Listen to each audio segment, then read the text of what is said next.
ज्ञानार्भी YouTube channel पर आप सभी का स्वागत है। आज की इस वीडियो में हम आपको नर में होने वाले यौनारंभ के बारे में बताएंगे कि नर में जो यौनारंभ होता है किस अवस्था में शुरू होता है, इनकी क्या क्या लक्षण होते हैं और इन्हें किस प्रकार से हार्मोनल नियंत्रण और निगमन किया जा सकता है। आप सभी को मालूम है कि नर जनन तंत्र के अंतर्गत ही आप नर में होने वाले यौनारंभ के बारे में जानकारी प्राप्त करेंगे, क्योंकि आप सभी को मालूम है कि इस धरती पर जितने प्राणी हैं सभी प्राणियों में जनन करने योग्य अवस्थाएं जब शुरू होती हैं तो उस अवस्था को यहाँ पर यौनारंभ कहा जा सकता है। और यौनारंभ जब शुरू होते हैं तो नर में यानी पुरुष में कौन कौन से लक्षण दिखाई देते हैं, उनके हार्मोनल नियंत्रण निगमन किस प्रकार से किया जा सकता है, ऐसी रोचक जानकारी को अभी हम आपको थोड़ी देर में बताने वाले हैं। तो अगर आप चैनल पर नए हैं तो चैनल को सब्सक्राइब कर दीजिए, बेल आइकन को भी प्रेस कर दीजिए जिससे समय समय पर आपको वीडियो का नोटिफिकेशन प्राप्त हो जाए। वीडियो अच्छा लगे तो इसे लाइक कर दीजिए, अपने दोस्तों में इसे शेयर कर दीजिए। आपके जो भी विचार होते हैं कमेंट बॉक्स में लिख दीजिए। तो देर न करते हुए हम अपने वीडियो को शुरू करते हैं, आप हमारे साथ बने रहिए। आज इस वीडियो में हम आपको नर में होने वाले यौनारंभ के बारे में पहले बताएंगे, फिर उसके बाद उनमें होने वाले द्वितीयक लक्षणों के बारे में बताएंगे, फिर उसके बाद हार्मोनल नियंत्रण किस प्रकार से होता है उसके बारे में बताएंगे। तो सबसे पहले हम आपको यौनावस्था यानी यौनारंभ के बारे में बताते हैं लिखित रूप से। तो आप स्क्रीन पर देख रहे हैं कि किसी भी प्राणी के जनन करने योग्य हो जाने को यौनारंभ कहा जाता है। यानी यहाँ पर फिर एक बार बता देते हैं कि किसी भी प्राणी के जनन करने योग्य हो जाने की अवस्था को ही नाम क्या दिया गया है, एडोलेसेंस यहाँ पर कहा जाता है। अगर बात किया जाए पुरुषों में तो आप समझ जाएंगे कि इसकी आयु पुरुषों में अगर देखा जाए किसकी आयु यानी यौनारंभ की आयु, तो यौनारंभ की आयु पुरुषों में यानी नर में कितने अवस्था में 14 से लेकर 16 वर्ष तक होती है। इस अवस्था में देखा जाए कि इस अवस्था में पुरुषों में क्या होता है, शारीरिक बदलाव होते हैं। यानी आप पाएंगे कि इस अवस्था में पुरुषों के लक्षणों में कुछ महत्वपूर्ण बदलाव आते हैं। जब कुछ महत्वपूर्ण बदलाव आते हैं तो उन्हें क्या नाम दिया गया है, उन्हें यानी जिन्हें गौण द्वितीयक लैंगिक लक्षण कहा जाता है। अब हमें जानेंगे कि पुरुषों में होने वाले गौण यानी द्वितीयक लैंगिक लक्षण कौन कौन से होते हैं। तो आप स्क्रीन पर देख रहे हैं कि नर के द्वितीयक यानी गौण लैंगिक लक्षण जिन्हें अंग्रेजी में secondary sexual character of male के नाम से जाना जाता है। आप सभी को पता है कि यौनावस्था के साथ ही यानी यौनावस्था के साथ ही लड़कों में निम्नलिखित परिवर्तन होते हैं। यानी यौनावस्था जब शुरू होता है तो बॉयज में यानी लड़कों में कौन कौन से परिवर्तन देखे जा सकते हैं, यानी कौन कौन से लक्षण देखे जा सकते हैं। तो प्रथम लक्षण आप पाएंगे चेहरे शरीर पर बाल उग आते हैं। यानी पहला लक्षण क्या है, चेहरे व शरीर पर बाल उग जाते हैं। दूसरा लक्षण आप देखेंगे कि स्वर भारी हो जाता है।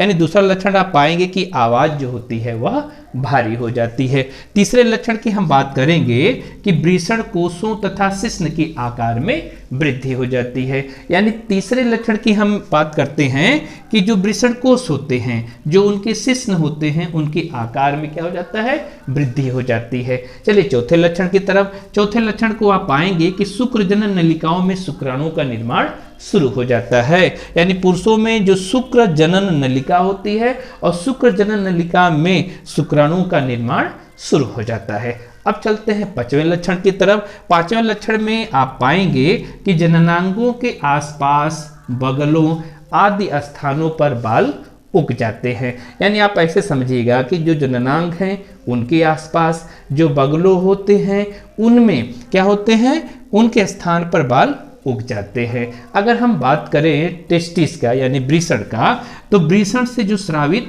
हार्मोन्स होते हैं। देखिए यही हार्मोन्स मुख्य रूप से द्वितीयक लैंगिक लक्षण को प्रदर्शित करने में महत्वपूर्ण भूमिका निभाता है। तो आप पाएंगे कि टेस्टिस से यानी वृषण से जो स्रावित हार्मोन्स होते हैं, अब ये स्रावित हार्मोन्स कौन हैं, तो आप जानेंगे कि वे हार्मोन्स है टेस्टोस्टेरोन और एंडोस्टेरोन। ये दो ऐसे हार्मोन्स होते हैं जो पुरुष में द्वितीयक लैंगिक लक्षणों को प्रेरित करते हैं।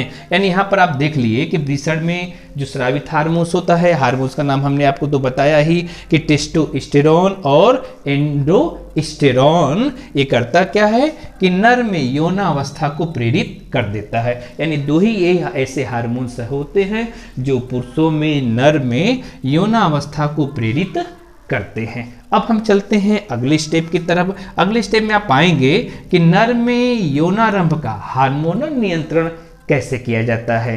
यानी नर में जो यौनारंभ होते हैं उस यौनारंभ को हार्मोनल नियंत्रण कैसे किया जाता है, यानी अंग्रेजी में क्या बोला जाता है, hormonal control of puberty in male किस प्रकार से किया जा सकता है। आप स्क्रीन पर देख रहे हैं कि मेल में शुक्र जनन यानी जिसे अंग्रेजी में स्पर्मेटोजेनेसिस यानी शुक्र जनन किशोरावस्था से ही प्रारंभ होने वाली प्रक्रिया है।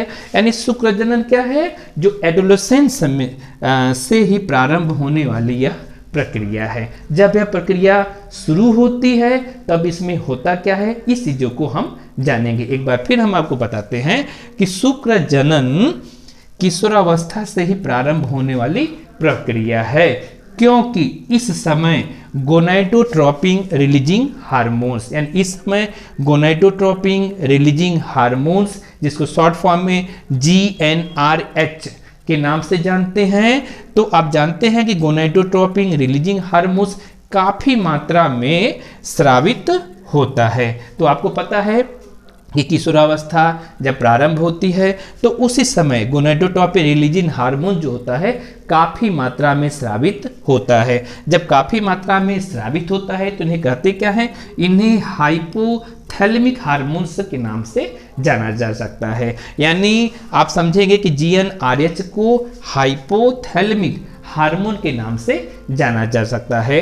और जब इस नाम से जानते हैं तो करता क्या है, जो अपने स्तर में वृद्धि के कारण यानी जो अपने स्तर में वृद्धि के कारण अग्रपीयूष ग्रंथि यानी आप जानेंगे कि अग्रपीयूष ग्रंथि को दो गोनाडोट्रोपिन हार्मोन यानी अग्रपीयूष ग्रंथि से दो गोनाडोट्रोपिन हार्मोन्स, पहले गोनाडोट्रोपिन हार्मोन्स का नाम है ल्यूटिनाइजिंग हार्मोन्स या पीतपिंडक हार्मोन्स या इसे शॉर्ट फॉर्म में LH हार्मोन्स कहते हैं। ये पहला हार्मोन्स हो गया। दूसरा हार्मोन्स है आपका पुटिका प्रेरक हार्मोन्स जिसे शॉर्ट फॉर्म में FSH और इसका पूरा नाम है फॉलिकल स्टिमुलेटिंग हार्मोन्स और हिंदी में पुटिका प्रेरक हार्मोन्स के नाम से जानते हैं। तो आपको अभी हमने बताया कि FSH के श्रावण के लिए उद्दीपित यह कर देता है। अगर हम बात करें पहले हार्मोन्स की तो पहला हार्मोन्स कौन है, ल्यूटिनाइजिंग हार्मोन्स।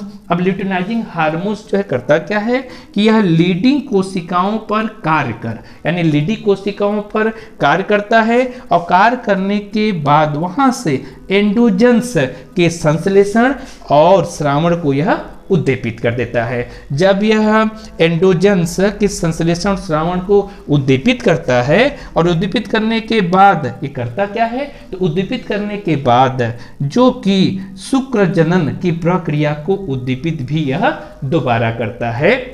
यानी ल्यूटिनाइजिंग हार्मोन्स जो होता है ये करता क्या है, लीडिंग कोशिकाओं के कार्य पर एंड्रोजन्स के संश्लेषण श्रावण को उद्दीपित तो करता ही है। दूसरा जो होता है शुक्र जनन की प्रक्रिया को भी यह उद्दीपित कर देता है यानी उद्दीपित कर देता है। अगर हम बात करते हैं दूसरे हार्मोन्स की बात तो दूसरा हार्मोन्स होता है पुटिका हार्मोन यानी पुटिका जिसको हम नाम दिए थे FSH हार्मोन्स।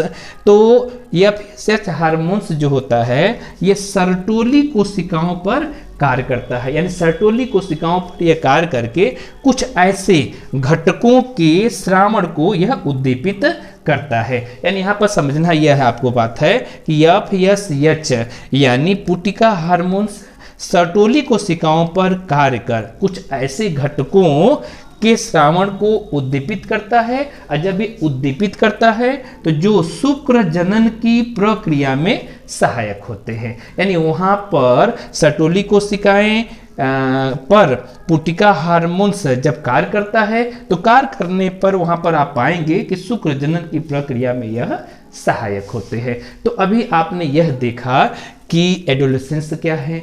अब एडोलेसेंस के कौन कौन से लक्षण होते हैं और इनको हार्मोनल स्टेज पर किस प्रकार से नियंत्रित और निगमित किया जा सकता है। आइए एक आरेख के रूप में इसको छोटे रूप में हम लोग जानने की कोशिश करते हैं। तो आप ऐसे जानेंगे कि हाइपोथैलेमस जो ब्रेन का पार्ट है, तो हाइपोथैलेमस से कह सकते हैं एक हार्मोन साबित होता है। यानी हाइपोथैलेमस को एक्टिवेट करता कौन है, तो हाइपोथैलेमस को एक्टिवेट करता है GnRH।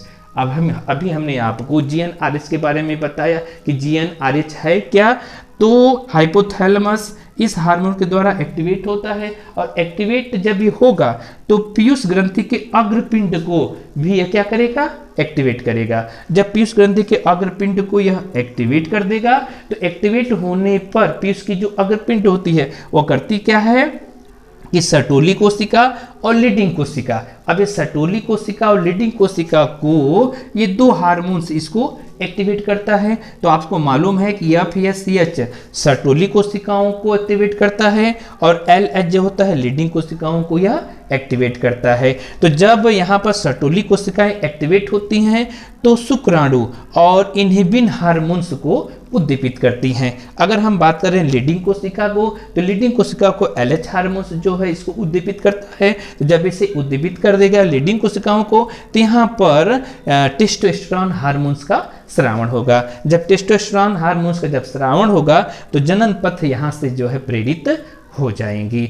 अभी आपको नर में होने वाले यौनारंभ के बारे में बताए और उनकी कौन कौन से लक्षण हैं और उन्हें हार्मोनल स्तर पर किस प्रकार से नियंत्रित और निगमित किया जा सकता है। उसके बाद हमने एक आरेख के रूप में ये सारी बातें आपको बता दी। अगले वीडियो में हम आपसे मादा जनन तंत्र के बारे में बताएंगे कि मादा जनन तंत्र क्या होते हैं, इनमें कौन कौन से अंग होते हैं। तो अब हम आपसे अगले वीडियो में मिलेंगे, तब तक के लिए आप सभी को धन्यवाद।